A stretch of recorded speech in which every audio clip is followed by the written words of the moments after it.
Hi, I'm Josh, and I am sincerely grateful that you've chosen to spend some of your very valuable time with me as I talk about the board games that I acquired and played in the month of May 2024. I am recording this on Monday, June the 17th, and I hope that I can get this posted before the end of June, but, well, I don't have a lot of hope because I'm kind of swamped in paperwork at the moment as I try to convince my bank that I can afford to keep living in my house. It's no wonder that so many people are ending up homeless. The housing situation is insane, and I'm getting caught up in it with my own situation, but let's set that aside and let's talk about some fun stuff like board games. Because of my hospitalization in early May, I only got 5 different games played throughout the month. However, I did acquire one new game that was given to me that I'm looking forward to chatting about as well. Now, in general, the theme for the month of May here is games by very famous, well-known board game designers that are kind of mediocre games, but still fun each in their own way. So let's get right to that.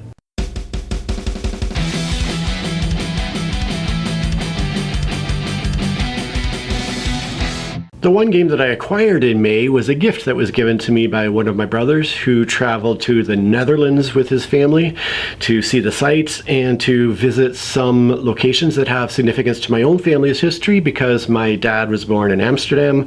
He was quite a young child when his family moved to Canada, so there's a certain amount of distance in that family history. Plus, there's the fact that my dad is a truly terrible human being who I don't have contact with. However, my brother and his family did have a wonderful trip, and they brought back a little game for me. This is a game called Grantje de Vorst, or in other words, the English title of the game is Picnic. And it was interesting to learn that the designer of the game is Stefan Dora, who's a fairly well-known game designer. Very fun to get this cute little game. Now, of course, if somebody isn't a serious board gaming hobbyist who is spending time daily on BoardGameGeek.com, you just never know what kind of game they're going to give you. But turns out this is a really fun little game, and I'll get to that immediately as I talk about the games that I played during the month. So these 5 games I'll talk about in order of my lowest rated game to my highest rated game of the month. And so I'm going to talk about Picnic first, which, although it's a lower rating than the other games that I'm going to talk about, like I said, still an immensely fun time was had playing this with my kids, because what this is a quite simple little card game where players are dealt out a hand of cards that are a mixture of birds and foxes, and then there's also a series of locations on the tabletop, and each location has 3 types of food tokens randomly distributed on it. Each of the 3 food types are worth a certain number of victory points. So the general idea is every turn, players are secretly choosing one of their cards in hand, and then once everybody has chosen their card, they reveal them. Now, the cards that match the locations that are being played to are compared to other players' cards that are played. So if one player plays a bird card, what they're trying to do is they're trying to eat the food that's at that location. In other words, they're trying to take those cubes that are worth victory points at the end of the game. However, if more than one player plays bird cubes for the same location, then they have to either discuss amongst themselves and come to an agreement as to how they're going to divide up the food cubes, or they're going to have a brief little bird battle where a die is going to be rolled, and that result is going to be added to the value of their bird. So the birds have numbers on them from something like 3 to 6 or 2 to 6 or something like that, and so that might decide who gets all of the food at the location. Now, the other twist is if a player plays a fox at a location where one or more other players have played bird cards, instead of the birds eating the food, the foxes are going to eat the birds, and those birds will be taken for victory points based on the value of the bird cards. So at the end of the game, the total value of points is going to be a combination of the food that your birds have collected from the locations, as well as the other players' birds that your foxes have eaten. And so it's a really fun little game of trying to kind of outguess the other players at the table. Do I want to send my birds to that one location that has all that valuable food, or do I think other players are going to be sending either their birds or their foxes to that location, and maybe I want to go for a less valuable location? But then if everybody else does that, then we might all end up at that location. So there's this kind of fun little kind of trying to outthink, outguess, outbluff your opponents and see what happens. It plays really quick, it's really easy to learn, and it's just a fun time. The biggest point of all is the fact that after we played, my kids wanted to play again and again. So that's always the number one thing I look for with family games is, are my kids asking to play again after we played it the first time? In the very first game that I played with my boys, in fact, my oldest boy won. My younger boy came in second, and I came in dead last. In the second game, I actually pulled out the victory. And then in the third game that we played, my oldest boy, Evan, absolutely smoked us. He had 89 victory points. I had 34, less than half. And then Wyatt, my youngest boy, had 30, sort of close to my score. So Evan absolutely killed us in the third game. And like I said, the boys were asking to play this again, so it is a hit in our household. It's a nice little game to pull out if we want to play something real quick and simple and have a really good time. I rate the game 6.5 out of 10 as just kind of an overall rating compared to all my other games. As a family gaming experience, though, if I wanted to consider it only in comparison to other family games, it would be more like probably 8 out of 10 or thereabouts. But in terms of my overall personal opinion compared to all my other games in my collection, I'm going with about a 6.5 out of 10. Now, the next game for this month is another one that was new to me. In fact, 3 of the 5 games that I played in May were new to me games. This is one that I had previously picked up with a gift certificate that was given to me at Christmas time from one of my wonderful viewers. And this is a game called Mob Big Apple. The famous designer of this game is Steve Finn, who is also the designer of a popular card game called Biblios, which I have in my collection and enjoy a ton, and which you'll see me talking about for my games played in June. So Biblios. So Mob is a strictly 2-player game where 2 players are competing mob families who are trying to acquire the most contraband crates at each location throughout the course of play. The game is played over, I think, 3 game rounds, but in each round players have 20 mobsters that they're going to put out onto various locations on the game board to perform various actions, to try to get majorities at locations, to end up with getting crates, and to try to kind of move both mobsters around and move crates around so that they're positioned favorably in order to acquire at the end of the game to end up with the most points. So it's a relatively straightforward sort of worker placement-ish game because you have your 20 mobsters that you're placing out onto locations to do stuff. You are definitely really messing with each other's plans. It's a very confrontational 2-player game. The nice thing is it's not the type of game where you have to choose a player to pick on. It's just the 2 of you kind of going at it with each other. I will say that I messed up the rules. There's definitely a very unclear section of the rule book that seems to imply that you can manipulate the other player's mobsters that are out on the board, but that's not the case. You can only manipulate your own. So I definitely did that incorrectly, which kind of sullied the game experience to a certain extent. The other thing is, every time we took the kind of assassinate action where you got to roll a die to try to assassinate your opponent's mobsters at a location, both Paul and I just rolled terribly against each other. All of those attempts missed, except for one time Paul had a successful shooting action. And I ultimately won by 1 single crate. I think I won 13-12, although with the asterisk that we had played the game incorrectly. So the game, I like 2-player games that are quite simple to learn and quick to get into. I like the art style. It's a really classy presentation. The overall graphic design is pretty sharp, I think, but the game itself is just relatively straightforward, messing with your opponent. It feels a little bit random in the, well, there's not a ton of randomness really, but it just feels like you're just kind of pushing things around until you get to the end of the game and you see what your score ended up being. I thought it was okay. I would love to try it again with the proper rules. I rate the game 6.5 out of 10 with my first play. Not the best game, but also one that I'm kind of on the fence about. I could see myself exploring it a bit more, or I could add it to my for sale pile. One big factor there is the fact that Paul's rating of this game was an abysmal 3 out of 10. I'll have to check previous years, but I don't know if Paul has rated any of the games we played together that low, so that is definitely a statement that Paul really did not enjoy this particular game, which is fine. He's not going to enjoy every single game, but yeah, it overall wasn't a huge hit, and I don't know if it will get to the table again. Next game on the list of games played here is an old favorite called Oceanos.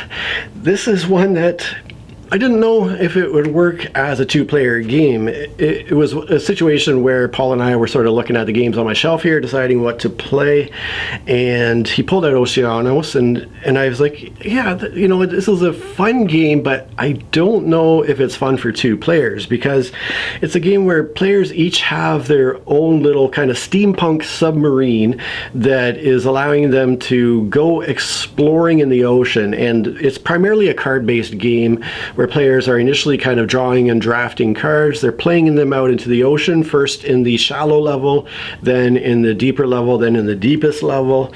And through the cards that are played, their players are going to acquire points based on the assortment of fish in the ocean, as well as connecting coral reefs together and collecting treasures with divers. So there's a number of ways that players are going to collect points based on how they build out their little ocean tableau there. And I have had a lot of fun with it, playing it with anywhere from 3, 4, or up to 5 players. Perhaps we've even played it. If we did, I don't know. The one thing about this game is it takes a huge amount of room on the table. The more players you have, the more you're spreading out your ocean, and it takes up a lot of space. But anyways, yeah, I was curious to see how the two-player drafting rules would work, and once again, I messed up the rules. The drafting rules were certainly kind of weird in terms of how they were laid out in the rule book, and I did get them wrong. Paul, again, this game came down to a single point, but this time Paul won the game 48-47. However, he stated that he couldn't really rate the game because we didn't really play the card drafting part of the game properly, so that definitely affected the gameplay. It's interesting that it's not an overly complex game, but there is a lot to think about with each card you take in terms of exactly how you're laying your cards out, and you can upgrade different components of your submarine during gameplay to kind of go after certain strategies. And so there's some interesting thinkiness going on despite the fact that it's not an overly complex game. I really love the art in the game. That's one thing that really draws me to it as well. It has the cutest little sea creatures. And I would definitely try it again as a two-player experience, but this time with the proper drafting rules, because I could see how it could work. I think it's really, though, at its best with probably 3 to 4 players, though. This is a game that I've rated 7 out of 10. It's a fun game. It's, I guess, kind of a family level game for older kids because there's a little bit of complexity with how it all works together. But yeah, it's one that I enjoy having in my collection. The next game was the other new to me game for the month, and once again, it was another game that I acquired through a gift certificate from a viewer. So thank you so much to my generous viewers. Thank you so much to my generous Patreon supporters, especially to my higher tier supporters, Joanna, Abe, and my highest tier supporter of all is Monda's Perfect. The fact that you contribute to me each month is definitely a big factor in why I can pick up the occasional game like The Hunt, which is a game that is really interesting. So this is another little two-player only game, and this game Everything about this game is really right up my alley. First of all, it is a historical war game, so every single aspect of the design of the hunt is based around Second World War historical events, where there was this German battleship that was wreaking havoc in the southern Atlantic Ocean between South America and Africa in the very first opening part of World War II, and the Allies put together a few fleets of ships to try to seek it out and sink it. And so the game is very much based on history, like I said. However, it's also very simple from a rules perspective. So it's not overly complex. It doesn't go into a huge amount of rules detail, despite the fact that every single aspect of the game is geared towards these historical events. So it's done through a fairly simple card system where players are using cards either for action points or for specific actions that are written on the card. And depending on how you use the card, you might get it back in your card discard pile to come back to play again, or it might be taken out of the game if you try to use a more powerful effect. The other thing that really appeals to me about the game is that the German player is using a hidden movement mechanism where their battleship is moving behind a screen. Their movements are being tracked, whereas the Allied warships are moving in open on the board. But the main thing that's happening here is the Allies also have these supply ships that are trying to cross the Atlantic and reach their destination to deliver their supplies, while the German warship is trying to sneak around and find and sink these supply ships. So the game can end in a few different ways. I think probably the least common way the game will end is that the Allies will get 5 supply ships safely to their destinations and win the game that way. The most common way that the German player will win is that they will actually sink 5 of those convoys and immediately trigger the game end by sinking 5 of those convoys. The most likely way that the Allies will win, however, is they will find that German warship, they will bring it to battle, and then have this epic battle, and where the Allies have a slight edge in this 5-round battle. So they do have to fight it out, and the German could end up winning that way, but apparently it's leaned slightly more towards the Allies to win if they can find the German ship and then bring it to battle and hopefully sink it. So it's really quite interesting, where the Germans are generally trying to avoid that happening. They're trying to sneak around and sink the supply ships without getting caught by the Allied warships. But if they do get caught by the Allied warships, then there's this final epic battle that one way or the other is going to end the game.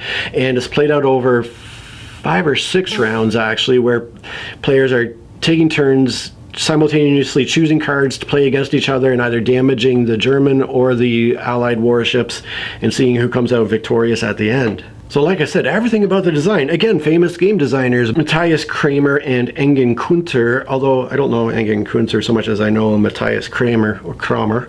However, like I said, everything about this game is practically designed for me. 2-player, asymmetrical sides. Both players have different cards. Well, they have a lot of the same cards, but also some unique cards in each of their decks. They have different goals, so there's a lot of asymmetry in the game. There's hidden movement. I got to play the Germans, of course, because I love that hidden movement. There's a lot of theme without a lot of rules complexity. But the thing that killed me in our play of this game was purely the luck element of the game, because pretty much everything relies on die rolls. So for the German players to find supply ships, they have to roll to see if they find them, and if they do find them, then they succeed in sinking them. The Allies, to try to find the Germans, have to roll dice and see if they succeed in finding the German warship.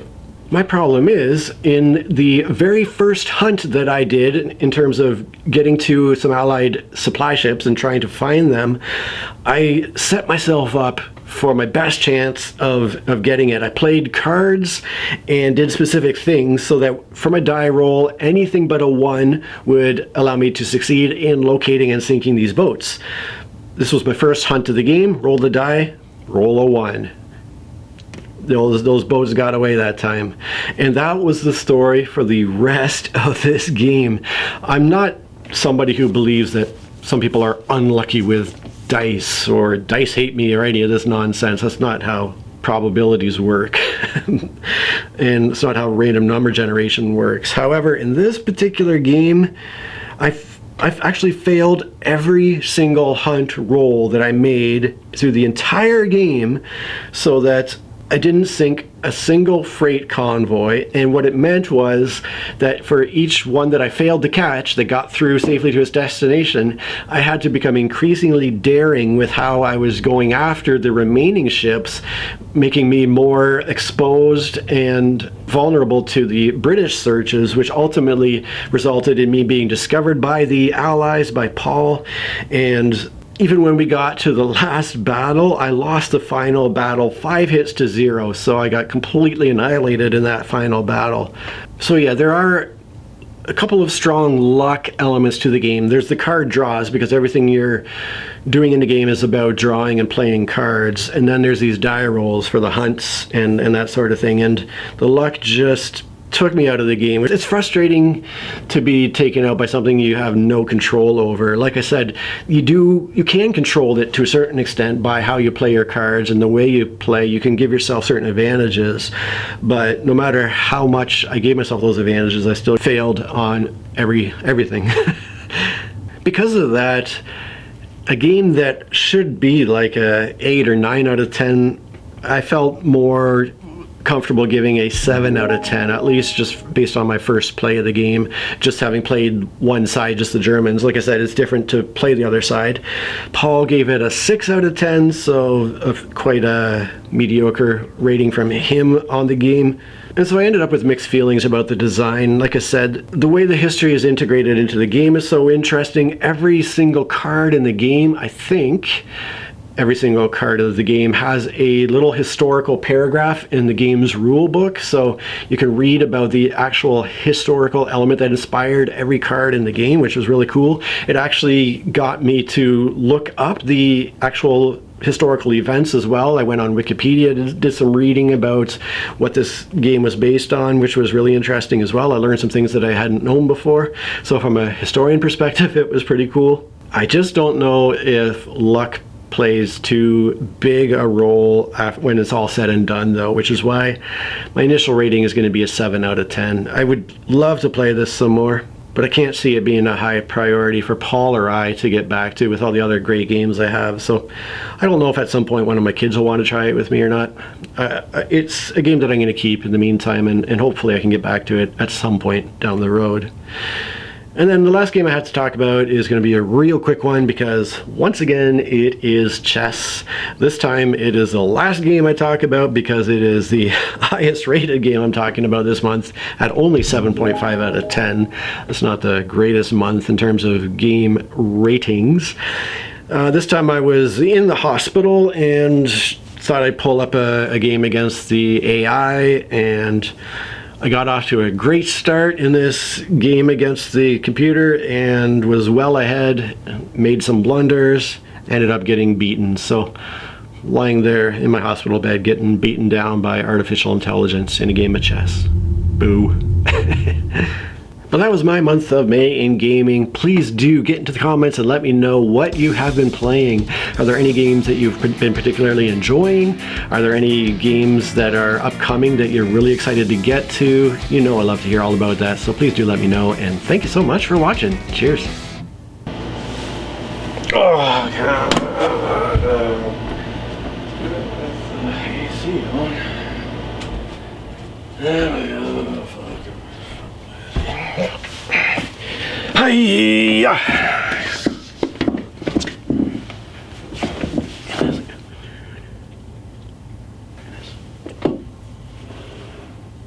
Now, I am recording this on Monday, June the 17th, and I really hope that I'll have this out before the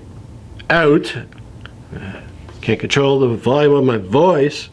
Is it the June 17th? What about something like that, even? Or vice versa?